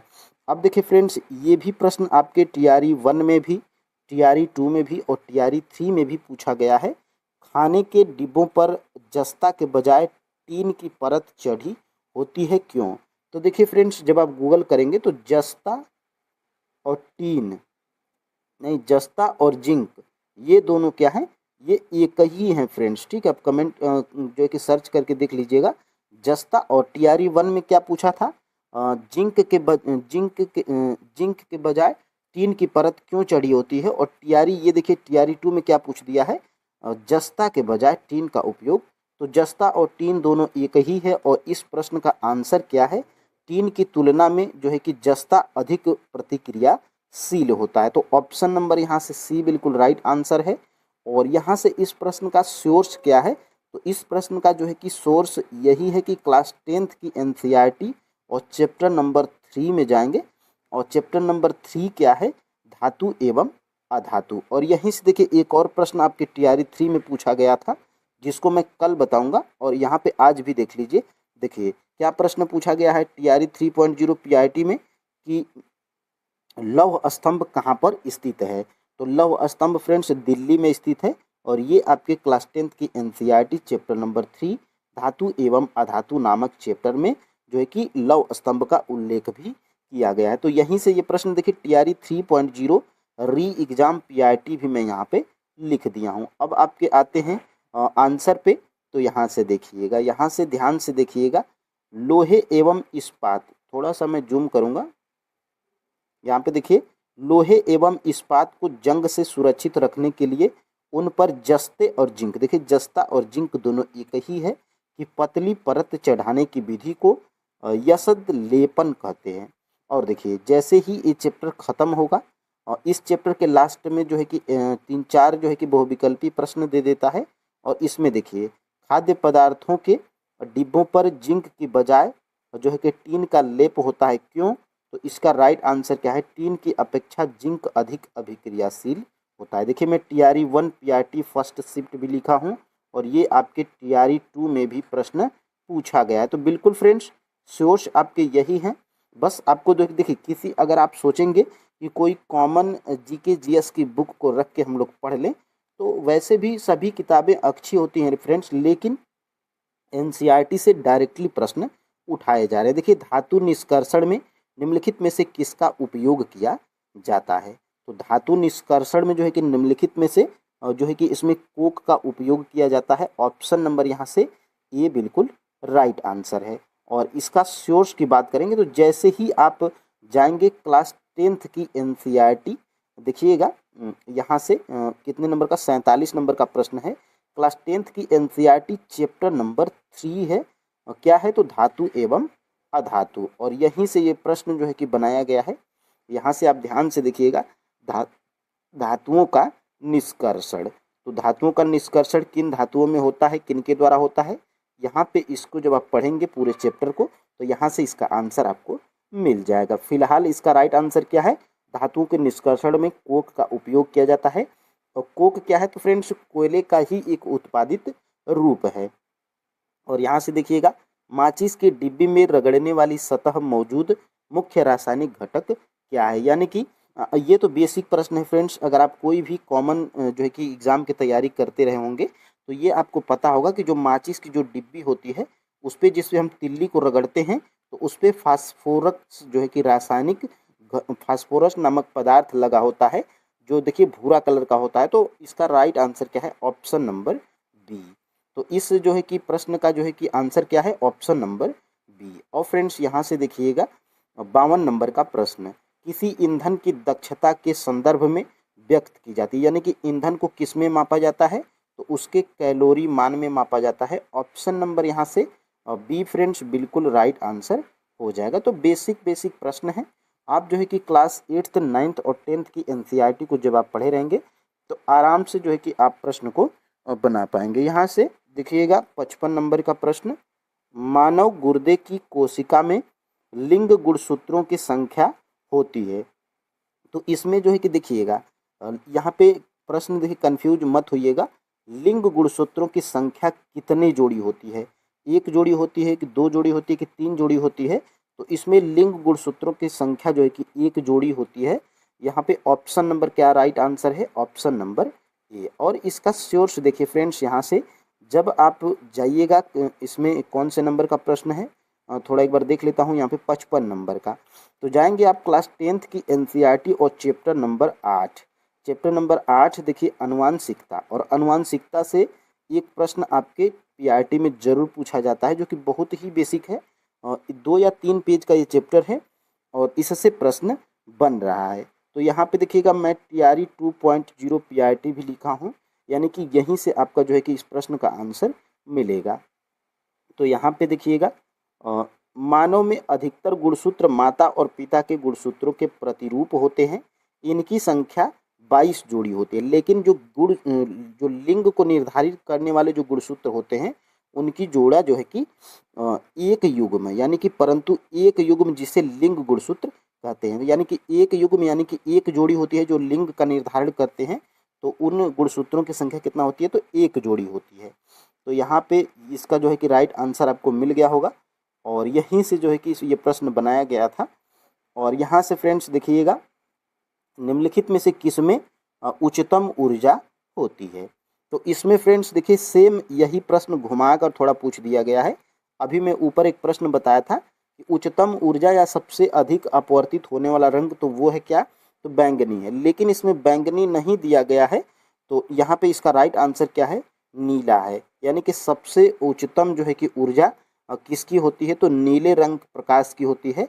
ऑप्शन नंबर यहाँ से ये बिल्कुल राइट आंसर है। देखिए वहीं से प्रश्न है और बिल्कुल यहाँ से देखिएगा, यहाँ से देखिए पर्दे पर दिखने वाले वर्णों का क्रम क्या है, तो दिखाई देने वाले विभिन्न वर्णों का क्रम, सबसे अधिक अपवर्तित होने वाला रंग बैंगनी है और बैंगनी के बाद जामुनी है और जामुनी के बाद नीला है। तो यहाँ पे आपके ऑप्शंस में बैंगनी भी नहीं था और जामुनी भी नहीं था, इसलिए नीला जो है कि आपका राइट आंसर हो जाएगा। तो यहीं से ये भी प्रश्न पूछा गया था और मैं बिल्कुल लिखा भी हूँ और यहाँ से एक लाइन में आप यहाँ से याद भी कर सकते हैं। लाल प्रकाश सबसे कम अपवर्तित होने वाला रंग है और बैंगनी सबसे ज़्यादा, और बैंगनी के बाद जामुनी और जामुनी ऑप्शंस में नहीं रहेगा तो नीला। तो यहाँ से ये प्रश्न का जो है कि आंसर आपको मिल गया होगा। और यहाँ से देखिए पेंसिल लेड बनाने के लिए किस पदार्थ का उपयोग किया जाता है, तो जो है कि फ्रेंड्स जो पेंसिल का जो नुकीला भाग होता है जिससे हम लिखते हैं वो किससे बनाया जाता है, यानी कि उसको बनाने के लिए किस पदार्थ का उपयोग किया जाता है, तो इसका जो है कि राइट आंसर क्या है, ग्रेफाइट है। ऑप्शन नंबर यहाँ से सी बिल्कुल राइट आंसर है। बेसिक सा प्रश्न है, आपको कॉमन अगर साइंस होगा, कॉमन जो अगर सेंस होगा तो आप जो है कि इस प्रश्न को बना लेंगे। लेकिन हम लोग सोर्स की बात कर रहे हैं, तो यहाँ से देखिएगा, यहाँ से सबसे पहले ये किस नंबर का प्रश्न है, तो ये है 58 नंबर का प्रश्न। जब आप क्लास 10th की NCERT चैप्टर नंबर 4 देखिए कार्बन एवं उसके यौगिक, तो यहीं से ये प्रश्न जो है कि पूछा गया था। और देखिए ग्रेफाइट की संरचना, देखिए फ्रेंड्स यहाँ से बच्चा जो है कि लिख रहा है, यहाँ पे देखिएगा बच्चा जो है कि लिख रहा है और यहीं से पेंसिल से लिख रहा है और इसी के बारे में यहाँ से बताया गया। देखिए ग्रेफाइट की संरचना, अब यहाँ से ये पता आपको यहाँ से क्या चलेगा, देखिए जबकि ग्रेफाइट चिकना तथा फिसलनशील होता है और पिछले अध्याय में आपने जिन अधातुओं के बारे में अध्ययन किया उसके विपरीत ग्रेफाइट विद्युत का सुचालक है। तो यहाँ से जो है कि ये प्रश्न पूछा गया था और यहाँ से चिकना और फिसलनशील होता है, यानी कि ग्रेफाइट जो है कि कैसा होता है, चिकना और फिसलनशील होता है। और देखे होंगे आप जो है कि फिसलनशील होता है, इसीलिए इसको पेंसिल के नुकीले भाग को बनाने के लिए इसका उपयोग किया जाता है। तो यहाँ से ये प्रश्न का आंसर आपको मिल जाएगा। और ये सारे प्रश्न ये देखिए ये भी प्रश्न आपके TRE 2.0 PRT में पूछा गया था। प्रकाश की एक किरण दर्पण पर 30 अंश के कोण को आपतित होती है, अभिलंब और परावर्तित किरण के बीच का कोण कितना होगा, तो इसका जो है कि राइट आंसर क्या है, ऑप्शन नंबर बी 60 अंश होता है। इसको हम जो है कि चैप्टर वाइज पढ़ाए हैं तो वहाँ से इसको हम बताए हैं, ठीक है। अब देखिएगा 60 नंबर का प्रश्न, आहार नली की दीवारों के संकुचन और विस्तार की गति कहलाती है। तो संकुचन और विस्तार की गति, आहार नली की दीवारों के संकुचन और विस्तार की गति क्या कहलाती है, तो ये कहलाती है फ्रेंड्स क्रमाकुंचन। तो इसका राइट आंसर क्या है, ऑप्शन नंबर सी। देखिए फ्रेंड्स वो कोई चाहे वो कोई भी सब्जेक्ट हो, 2 या 3 प्रश्न ऐसे पूछ लिए जाते हैं जिनके बारे में शायद आपको पता भी ना हो, और पता भी होगा तो आप उसको कर नहीं पाएंगे। 2-3 प्रश्न आपको ऐसे मिलते हैं, तो उससे आपको घबराना नहीं है। और जो है कि यहाँ से देखिएगा मस्तिष्क के कौन से भाग रक्तचाप को नियंत्रित करते हैं, तो मस्तिष्क जो है कि वो भाग जो रक्तचाप को नियंत्रित करते हैं वो भाग कौन कौन से हैं, तो वो भाग हैं फ्रेंड्स पोन्स, मेडुला और सेरिबेलम। ये जो है कि क्या करते हैं, तो ये मस्तिष्क के वो भाग हैं जो रक्तचाप को जो है कि नियंत्रित करते हैं। तो इसको जो है कि आप याद रखिएगा, बहुत ही इम्पोर्टेंट है। और यहाँ से देखिए लास्ट नंबर का प्रश्न, निम्नलिखित में से कौन सा सबसे कम घर्षण उत्पन्न करता है, तो ये जो है कि इसका राइट आंसर क्या है, रोलिंग घर्षण। देखिए फ्रेंड्स फिसलन होता है, जब आप जो है कि स्लिप करते हैं, कहीं फिसलते हैं तो उसमें घर्षण होता है लेकिन कम होता है, ठीक है। और स्थैतिक में इसमें घर्षण ज़्यादा होता है, और रोलिंग में देखिए ये रोलिंग होता है, और ये रोलिंग जो चक्का होता है तो इसमें घर्षण जो है कि बहुत ही कम होता है। ठीक है, तो इसमें सबसे कम घर्षण किस में होता है? तो रोलिंग में होता है। ऑप्शन नंबर यहाँ से सी बी जो है कि राइट आंसर हो। देखिए फ्रेंड्स, अब आपने टीआरई 3 देख लिया, टीआरई 2 देख लिया, अब देखिए टीआरई 1 के प्रश्नों को हम लोग देखेंगे। देखिए टीआरई 1 में जो है कि एक ही चैप्टर से क्लास 10th की एनसीईआरटी में लगभग 12 प्रश्न पूछ लिए गए थे। अभी हम लोग उन्हीं को देखेंगे। तो यहाँ पर देखिएगा, ये टीआरई 1 का ही प्रश्न है, पीआरटी का साइंस में। देखिए फ्रेंड्स, 91 नंबर का प्रश्न, निम्न में से किसके पास उच्च ऊर्जा स्तर अ, और छोटा तरंग दैर्ध्य होता है? तो उच्च ऊर्जा स्तर और छोटा तरंग दैर्ध्य, देखिए फ्रेंड्स यहाँ से इसको जब आप लोग देखेंगे तो देखिए ओजोन स्तर का, देखिए वायुमंडल में उच्च ऊर्जा स्तर पराबैंगनी यूवी विकिरण के प्रभाव से ऑक्सीजन O2 अणुओं के ओजोन बनाती है। तो पराबैंगनी, तो यहाँ से जो है कि आपका राइट आंसर क्या है? पराबैंगनी। यहाँ से ऑप्शन नंबर यहाँ से फ्रेंड्स बी बिल्कुल राइट आंसर हो जाएगा। जब आप क्लास 10th की एनसीईआरटी में लास्ट वाला चैप्टर देखेंगे और यहीं से आपका टीआरई 3 का भी एक प्रश्न पूछ लिया गया था, तो यहीं से सारे प्रश्न आपके बन रहे हैं। अब देखिए फ्रेंड्स, यहाँ से ये टीआरई 1 में 2 प्रश्न आपके पूछ लिए गए थे। परितंत्र में ऊर्जा का प्रवाह होता है, तो परितंत्र में ऊर्जा का प्रवाह देखिए एक दिशीय होता है। और ये देखिए 96 नंबर का प्रश्न क्या है? निम्नलिखित में से कौन सा परितंत्र का संघटक है? तो एक से अधिक जो है कि आपका राइट आंसर हो जाएगा। और ऑप्शन नंबर यहाँ से फ्रेंड्स डी बिल्कुल राइट आंसर। अब देखिए इन दोनों प्रश्नों को हम लोग देख लेते हैं। तो देखिए यहाँ से फ्रेंड्स देखिए ऊर्जा का प्रवाह एक दिशीय अथवा एक ही दिशा में होता है। और देखिए जैसे ही ये चैप्टर आपका स्टार्ट होगा, देखिए यहाँ से सूक्ष्म जीव, देखिए जंतु, सूक्ष्म जीव एवं मानव। देखिए परितंत्र के संघटक क्या है? देखिए परितंत्र के संघटक क्या है? पौधे, जंतु, सूक्ष्म जीव एवं मानव। तो यहीं से देखिए क्लास 10th के एनसीईआरटी में चैप्टर नंबर 13 और इसी चैप्टर से आपके टीआरई 1 में, पीआरटी में, साइंस और ईवीएस के मिला के लगभग 12 से 15 प्रश्न पूछ लिए गए थे। तो यहाँ पे जो है कि आप देख लीजिए ये आपका जो है कि प्रश्न क्या पूछा गया था। एक तो यहाँ से एक दिशी वाला, और देखिए यहाँ से ध्यान से देखिएगा, जंतु, पादप एवं सूक्ष्मजीव, तो तीनों ऑप्शन में है। तो यहाँ से एक से अधिक आपका राइट आंसर हो जाएगा। 3 प्रश्न आपने देख लिया टीआरई 1 का। और देखिए फ्रेंड्स यहाँ से आगे हम लोग बढ़ेंगे और देखिए यहाँ से 2 प्रश्न यहाँ से लगातार 98 और 99। देखिए निम्नलिखित में से आहार श्रृंखला का निर्माण कौन करता है? तो पादप, हिरण और शेर करता है। और देखिए यहाँ से पर्यावरण में प्लास्टिक की प्रक्रिया विघटित नहीं होगा। तो ये है आपका, देखिए इसका राइट आंसर क्या है? तो 98 का ऑप्शन नंबर ए है। और यहाँ पे देखिएगा, यहाँ से देखिए, यहाँ से यहाँ से एक प्रश्न आपका यहाँ से ठीक है, इसी आधार पे। और देखिए एक प्रश्न आप जब आप जाएंगे यहाँ से, तो देखिएगा यहाँ से ध्यान से देखिएगा। देखिए मानव निर्मित पदार्थ जैसे प्लास्टिक अपघटन जीवाणु अथवा दूसरे मृतक जीवों द्वारा नहीं होता है।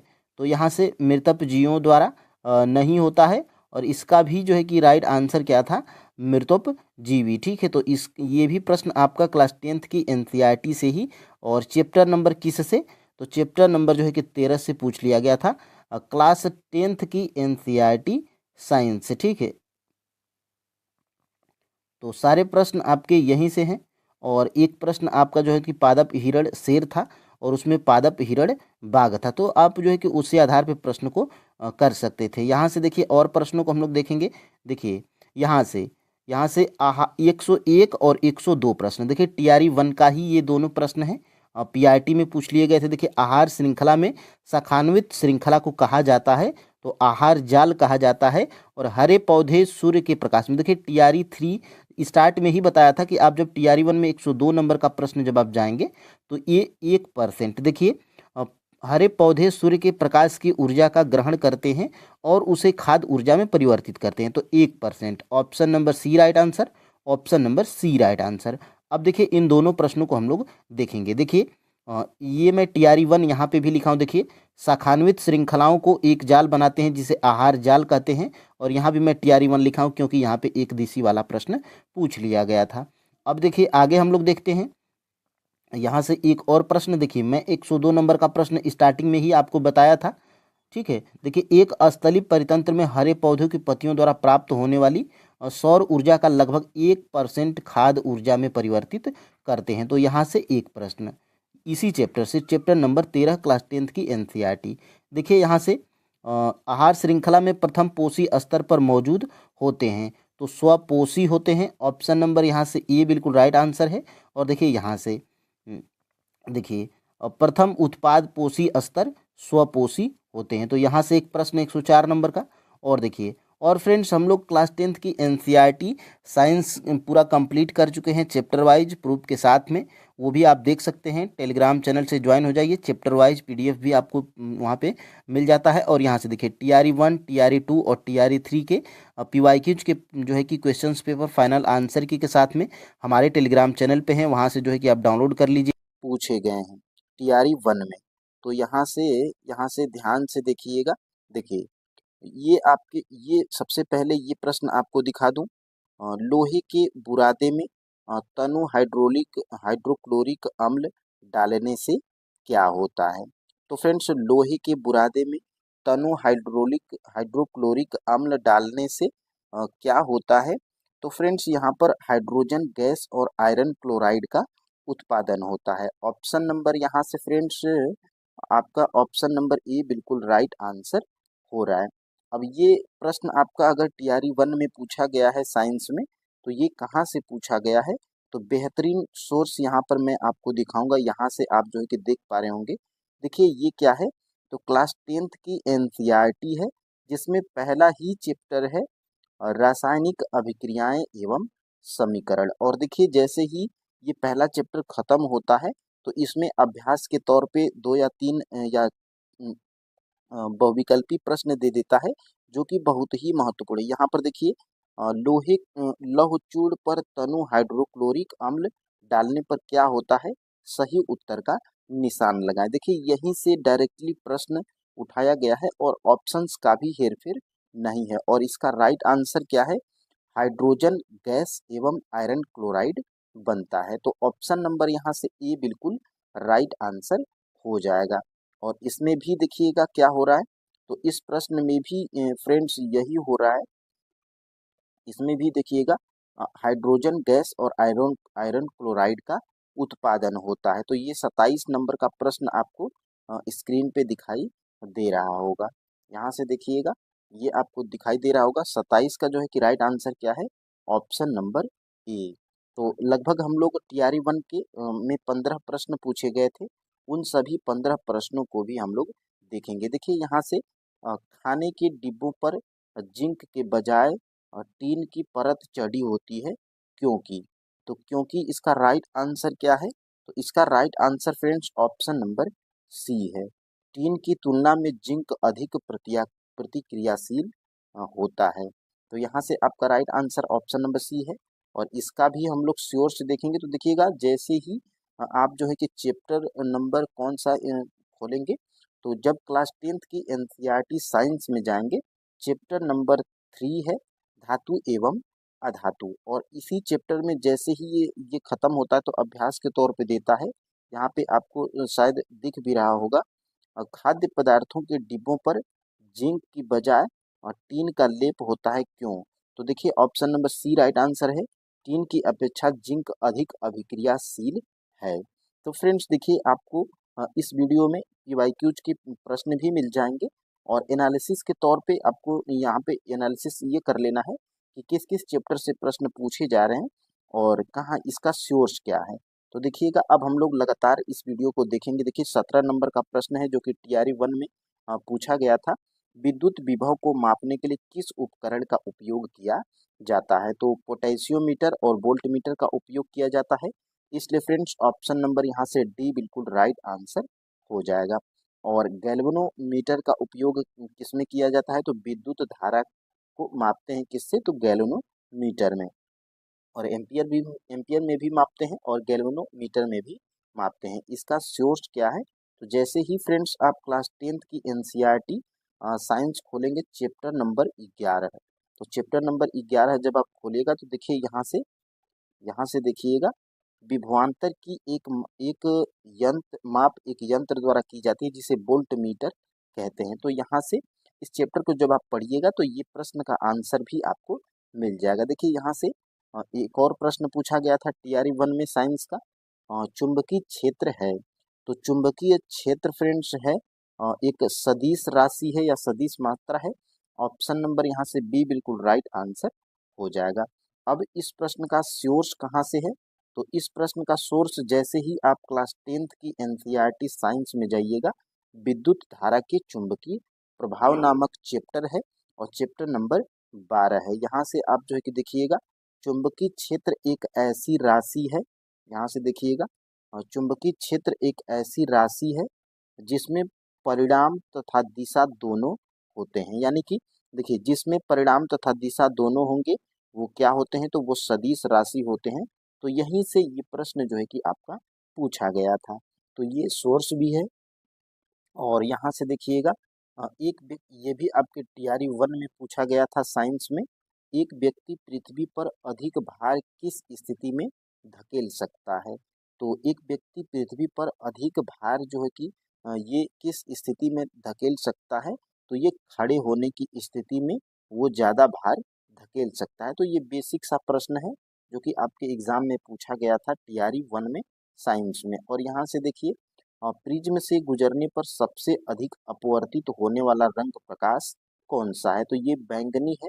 ऑप्शन नंबर यहाँ से फ्रेंड्स बी बिल्कुल राइट आंसर है। और इसका जो है कि सोर्स कहाँ से है? तो जैसे ही आप जो है कि क्लास 10th की एनसीईआरटी खोलिएगा और चैप्टर नंबर कौन सा है? तो चैप्टर नंबर 10 है, मानव नेत्र तथा रंग बिरंगा संसार। तो यहाँ से आपको जो है कि दिखाई भी दे रहा होगा ये अपवर्तित होने का वर्ड का क्रम है। और यहाँ से देखिए सबसे ज़्यादा अपवर्तित होने वाला रंग कौन सा है? बैंगनी है। और यहाँ से देखिए नीचे भी दिया गया है लाल प्रकाश सबसे कम झुकता है और बैंगनी सबसे अधिक झुकता है। तो यहाँ से ये आपका राइट आंसर निकल के आ जाता है। अब देखिए फ्रेंड्स आगे हम लोग बढ़ेंगे 21 नंबर के प्रश्न की तरफ। देखिए मिट्टी के मिट्टी के तेल के बर्तन में बर्फ का टुकड़ा डाला जाता है तो बर्फ के पिघलने पर मिट्टी के तेल की सतह में कैसा परिवर्तन देखने को मिलेगा? तो इसमें फ्रेंड्स वो क्या करेगी? तो गिरेगी। यहाँ से ऑप्शन नंबर बी है। देखिए सभी आंसर आपको फाइनल आंसर के साथ में बताया जा रहा है और फ्रेंड्स बेहतरीन सोर्स भी बताया जा रहा है। तो इसी तरह मैं टीआरई 2 और टीआरई 3 के पीआरटी के साइंस के प्रश्नों का एनालिसिस डेली करूंगा। और यहाँ से देखिए 22 नंबर का प्रश्न है, निम्नलिखित में से किसका जो है कि पीएच मान 7 से अधिक होता है? तो रक्त प्लाज्मा का जो है कि मान जो है कि पीएच मान 7 से अधिक होता है। यहाँ से ऑप्शन नंबर बी बिल्कुल राइट आंसर है। और इसका जब सोर्स हम लोग देखेंगे तो यहाँ से देखिए जैसे ही आप क्लास 10th की एनसीईआरटी का चैप्टर नंबर 2 खोलिएगा, अम्ल क्षारक एवं लवण, तो यहाँ से देखिए रक्त का जो है कि पीएच मान कितना दिया गया है? 7.4 यानी कि 7 से अधिक। तो इन दोनों का जो है कि पीएच मान 7 से कम होता है और गैस्ट्रिक जूस का मान 7 से कम होता है और सिरका का भी मान 7 से कम होता है। लेकिन फ्रेंड्स रक्त प्लाज्मा प्लाज्मा का मान क्या होता है? 7 से अधिक होता है। ये आपने सोर्स भी यहाँ पे देख लिया। अब देखिए फ्रेंड्स एक सामान्य नेत्र लेंस की नाभिक दूरी होती है। तो नाभिक दूरी देखिए सभी लोग इसमें ऑप्शन नंबर सी को टिक कीजिएगा क्योंकि आयोग भी माना था ऑप्शन नंबर सी। अब देखिए इसका सोर्स कहाँ से है? तो यहाँ से देखिएगा लगभग गोलाकार होती है। इसका व्यास लगभग 2.3 सेंटीमीटर होता है। तो लगभग 2.3 सेंटीमीटर होता है। लेकिन आपके ऑप्शंस में 2 सेंटीमीटर दिया गया था तो यहाँ से 2 सेंटीमीटर मान लिया गया था आयोग के द्वारा। तो ये कहाँ से है? तो जब आप खोलिएगा चैप्टर नंबर कौन सा? तो चैप्टर नंबर जब आप 10 खोलिएगा मानव नेत्र तथा रंग बिरंगा संसार क्लास 10th की एनसीईआरटी में, तो यहाँ से ये जो है कि प्रश्न का आंसर आपको मिल जाएगा। और देखिए शुष्क बुझे हुए चूने पर क्लोरीन गैस की क्रिया से कौन सा पदार्थ बनता है? तो विरंजक चूड़ जो है कि बनता है। ऑप्शन नंबर यहाँ से बी बिल्कुल राइट आंसर है। और इसका भी सोर्स अगर हम लोग देखना चाहेंगे तो देखिएगा यहाँ से बुझा हुआ चूना है और यहाँ पे H2O है और H2O की जगह पर हम लोग क्या करेंगे? तो Cl2 को जब Cl2 की जब अभिक्रिया कराएंगे तो इसमें हमें विरंजक चूर्ण प्राप्त होगा। देखिए सी, यहाँ से देखिएगा ध्यान से, यहाँ से जब आप देखिएगा, यहाँ से देखिए, यहाँ से देखिए CaO ये बूझा चूना है, और इस पे क्लोरीन गैस का जब कराएंगे, इसमें Cl2 का जब अभिक्रिया करवाएंगे तो क्या बनेगा, तो CaO बनेगा, और यहाँ से Cl2 का होल ट्वाइस बनेगा, और यही है हमारा क्या, तो यही है हमारा विरंजक चूर्ण है। तो यही फ्रेंड्स बेसिक सी विरंजक चूर्ण है। तो ऐसे ही प्रश्न आपके एग्जाम में पूछे जा रहे हैं। और यहाँ से देखिए, माता पिता से संतति में लक्षणों के पहुंचने की प्रक्रिया को क्या कहते हैं, तो आनुवांशिकता कहते हैं। ऑप्शन नंबर यहाँ से बी बिल्कुल राइट आंसर है। 25 का बी राइट आंसर है। और इसका जब आप सोर्स देखेंगे तो क्लास 10th की एनसीईआरटी में जब आप चैप्टर नंबर कौन सा खोलेंगे, चैप्टर नंबर 8 खोलेंगे, जिस चैप्टर का नाम ही है आनुवांशिकता। तो यहाँ से जब आप देखिएगा, जनन प्रक्रम, जनन प्रक्रम का सबसे महत्वपूर्ण परिणाम संतति के जीवों के समान डिजाइन अभिकल्पना का होना। तो आनुवंशिकता नियम इस बात पर निर्धारित करते हैं कि जिनके द्वारा विभिन्न लक्षण पूर्ण विश्वसनीयता के साथ वंशांगत होते हैं। तो यहाँ से इस प्रश्न का राइट आंसर आपको मिल जाएगा। देखिए सभी प्रश्न अब तक आपके टीआरई 1 के जितने हमने बताए, सभी जो है कि आपके क्लास 10th की एनसीईआरटी साइंस से पूछे गए हैं। तो इसी तरह मैं जो है कि टीआरई 2 का भी एनालिसिस करूंगा। देखिए 26 नंबर का प्रश्न, ओम के नियम के सत्यापन के लिए ध्यान रखने वाली बात। तो 26 का जो है कि राइट आंसर क्या हो जाएगा, ऑप्शन नंबर बी। ए मीटर को श्रेणी क्रम में और वोल्ट मीटर को समांतर क्रम में जोड़ा जाना चाहिए। अब इसका सोर्स क्या है, तो जब आप क्लास 10th की एनसीईआरटी का साइंस जब आप खोलिएगा, और चैप्टर नंबर कौन सा, तो चैप्टर नंबर जब आप खोलिएगा 11, जिस चैप्टर का नाम है विद्युत। और यहाँ से फ्रेंड्स देखिएगा, यहाँ से विद्युत परिपथ की विद्युत धारा मापने के लिए जिस यंत्र का उपयोग करते हैं उसे एमीटर कहते हैं। और एमीटर सदैव परिपथ में विद्युत धारा मापनी होती है, इसे श्रेणी क्रम में संयोजित करते हैं। तो एमीटर को श्रेणी क्रम में, और यहाँ से जब आप देखेंगे आगे जाएंगे सोर्स में, तो देखिएगा यहाँ से संयोजनों पर ओम के नियम को किस प्रकार अनुप्रयुक्त किया जाता है, तो श्रेणी क्रम में संयोजित किया जाना। तो ये यहाँ से आपका जो है कि आंसर मिल जाएगा। और फ्रेंड्स यहाँ से देखिए, लोहे के बुरादे में तनु हाइड्रोक्लोरिक अम्ल डालने से जो है कि क्या होता है, तो इसमें जो है कि होता है हाइड्रोजन गैस, और जो है कि आयरन क्लोराइड का उत्पादन होता है। ऑप्शन नंबर यहाँ से फ्रेंड्स ये बिल्कुल राइट आंसर है। और इसी तरह इसका सोर्स क्या है, तो देखिएगा जैसे आप जो है कि यहाँ से जाएंगे, मैंने सबसे पहले ही बता दिया था, जब आप चैप्टर नंबर 1 खोलेंगे और उसके लास्ट में जाएंगे तो उसमें अभ्यास के तौर पे दिया गया है। और यहाँ से देखिए, लौह चूर्ण पर तनु हाइड्रोक्लोरिक अम्ल डालने से क्या होता है, सही उत्तर का निशान लगाइए। तो देखिए हाइड्रोजन गैस एवं आयरन क्लोराइड बनता है। तो ऑप्शन नंबर यहाँ से ए बिल्कुल राइट आंसर निकल के आ जाएगा। देखिए मैं टीआरई 1 PYQ भी यहाँ पे लिख दिया हूँ अपने बुक में। और फ्रेंड्स यहाँ से देखिए, खाने के डिब्बों पर जिंक के बजाय और टीन की परत चढ़ी होती है, क्यों, तो जो है कि इसका जो है कि राइट आंसर क्या है, और टीन की तुलना में जिंक अधिक प्रतिक्रियाशील होता है। तो यहाँ से ऑप्शन नंबर सी। और इसका भी सोर्स देखिए, जैसे आप क्लास 10th की एनसीईआरटी में चैप्टर नंबर 3 खोलेंगे, जिसका नाम है धातु एवं अधातु। तो यहाँ से देखिए, खाद्य पदार्थों के डिब्बों पर जिंक की बजाय टीन का लेप होता है, क्योंकि क्योंकि देखिए टीन की अपेक्षा जिंक अधिक अभिक्रियाशील होता है। तो यहाँ से देखिए मैं टीआरई 1 PYQs भी लिख दिया हूँ आपके जो है कि सुविधा के लिए। और फ्रेंड्स यहाँ से देखिए, अंडाशय द्वारा कौन सा कार्य किया जाता है, तो फ्रेंड्स देखिए अंडाशय के द्वारा जो है कि डिंब का निर्माण भी होता है, और प्रोजेस्टेरोन का स्राव भी होता है, और एस्ट्रोजन का स्राव भी होता है। देखिए अंडाशय मादा जनन तंत्र का भाग है, और इसमें जो है कि डिंब का निर्माण होता है, और प्रोजेस्टेरोन का स्राव होता है, और एस्ट्रोजन का स्राव, यानी कि आपका राइट आंसर क्या है, ऑप्शन नंबर डी बिल्कुल राइट आंसर हो जाएगा। और यहाँ से इसका सोर्स भी फ्रेंड्स यहाँ से जब आप देखिएगा, तो देखिए मादा में एस्ट्रोजन का श्रावण होता है। तो यहाँ से एक ऑप्शन यहाँ से मिल गया, और देखिए एक ऑप्शन यहाँ से अंडाशय। और अंडाशय देखिए इसका कार्य क्या है, देखिए कार्य क्या है, मादा लैंगिक अंगों का विकास व मासिक चक्र का नियमन। तो ये अंडाशय का कार्य है। और यहाँ से देखिए मादा जनन कोशिकाओं तथा अंड कोशिका का निर्माण कहाँ पर होता है, तो अंडाशय में होता है। और देखिए जैसे ही ये नियंत्रण एवं समन्वय चैप्टर खत्म होता है क्लास 10th का, जब आप खोलिएगा एनसीईआरटी का चैप्टर नंबर 6 और 7, तो यहाँ से देखिए, यहाँ से निम्नलिखित में से मादा जनन तंत्र का भाग नहीं है। तो शुक्रवाहिका जो है कि भाग नहीं है, क्योंकि ये नर जनन तंत्र का भाग है। और यहाँ से अंडाशय, गर्भाशय और डिंब वाहिनी, तो यहाँ से ये प्रश्न का आंसर आपको मिल जाएगा।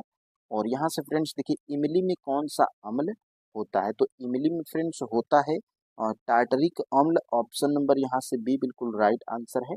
और इसका सोर्स देखिए फ्रेंड्स, यहाँ से जब आप क्लास 10th की एनसीईआरटी का चैप्टर नंबर 2 खोलेंगे, अम्ल क्षारक क्षारक एवं लवण, तो देखिए यहाँ से ब्रैकेट में करके दिया गया है। और यहाँ से देखिए टीआरयू 3 में ये प्रश्न पूछा गया था कि निम्न में से कौन सा अम्ल है, नीले लिटमस पत्र को लाल कर देता है, तो सिरका देखिए अम्ल की कैटेगरी में आता है। और अम्ल क्या करता है, तो नीले लिटमस पत्र को लाल कर देता है। और देखिए इमली में कौन सा जो है कि अम्ल होता है, तो इमली में टार्टरिक अम्ल होता है। और ये देखिए टमाटर में कौन सा, तो ऑक्जेलिक अम्ल। ये आपके 6 to 8 में पूछा गया प्रश्न है। तो ये देखिए कितना बढ़िया तरीके से एनालिसिस किया गया है। और देखिए कोलिफॉर्म क्या होते हैं, तो कुछ प्रश्न, एक या दो प्रश्नों के आपके आंसर इस बुक में नहीं मिल पाए हैं। और यहाँ से देखिए कोलिफॉर्म क्या होता है, तो कोलिफॉर्म होता है फ्रेंड्स प्राणियों के पाचन नाल में उपस्थित बैक्टीरिया। यहाँ से आपका ऑप्शन नंबर ए बिल्कुल राइट आंसर हो जाएगा। देखिए फ्रेंड्स, अगर आपको ये पीडीएफ चाहिए तो टेलीग्राम चैनल पे आपको मिल जाएगी, आप कमेंट करिएगा। और